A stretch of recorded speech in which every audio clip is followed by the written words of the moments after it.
ஒரே ஒரு மாம்பழமும் ஒரே ஒரு மிக்ஸி ஜாரும் மட்டும் இருந்துச்சுன்னா இந்த மாம்பழம் கேக்க செஞ்சு பாருங்களே, சாப்பிட்றதுக்கு ரொம்ப டேஸ்டா இருக்கும். அதே மாதிரி சாஃப்டா இருக்குங்க. ஸோ வீடியோ சேவ் பண்ணிட்டு சேனலை ஃபாலோ பண்ணி ட்ரை பண்ணி பாருங்க. அந்த ஒரு மாம்பழத்தை பீஸ் போட்டு வச்சுக்கோங்க. இப்போ ஒரு மிக்ஸி ஜார்ல சீனி சேர்த்து அதை பவுடர் பண்ணி எடுத்துக்கோங்க. அளவு எல்லாமே வீடியோல கொடுக்குறேன், செக் பண்ணி பாருங்க. அதுல கட் பண்ணி வச்ச மேங்கோ, 2 முட்டை வந்து ஃப்ரெஷ்ஷா இருக்கான்னு பாத்துக்கோங்க.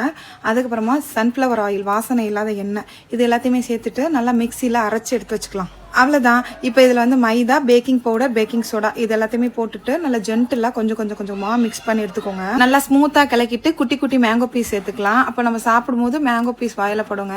நீங்க எந்த கேக் செஞ்சாலும் கடைசியா வெனிலா எசன்ஸ் சேர்க்கும் போது முட்டை ஸ்மெல் கேக்ல கண்டிப்பா அடிக்காது. இப்போ 180 டிகிரி செல்சியஸ்ல அவனை வந்து 10 மினிட்ஸ் ப்ரீ ஹீட் பண்ணி வச்சுக்கோங்க. குக்கரா இருந்தாலும் லோ மீடியம்ல 10 மினிட்ஸ் ப்ரீ ஹீட் பண்ணிக்கோங்க. 35ல இருந்து 40 மினிட்ஸ் ஆகும் இது பேக் ஆகி எடுக்கிறதுக்கு. நல்லா ஆற விட்டு அதுக்கப்புறமா பீஸ் போட்டு சாப்பிடுங்க. இந்த மேங்கோ சீசன்ல இந்த மேங்கோ கேக் கண்டிப்பா நீங்க ட்ரை பண்ணி பாருங்க. சாப்பிடவே ரொம்ப டிஃப்ரெண்டா டேஸ்டா இருக்குங்க. எங்க ஏரியால 1 kg மேங்கோ 100 rupees. நல்லா ஸ்வீட்டா டேஸ்டா இருக்குங்க. உங்க ஏரியால எவ்வளவுன்னு தெரிஞ்சா கமெண்ட்ல சொல்லுங்க.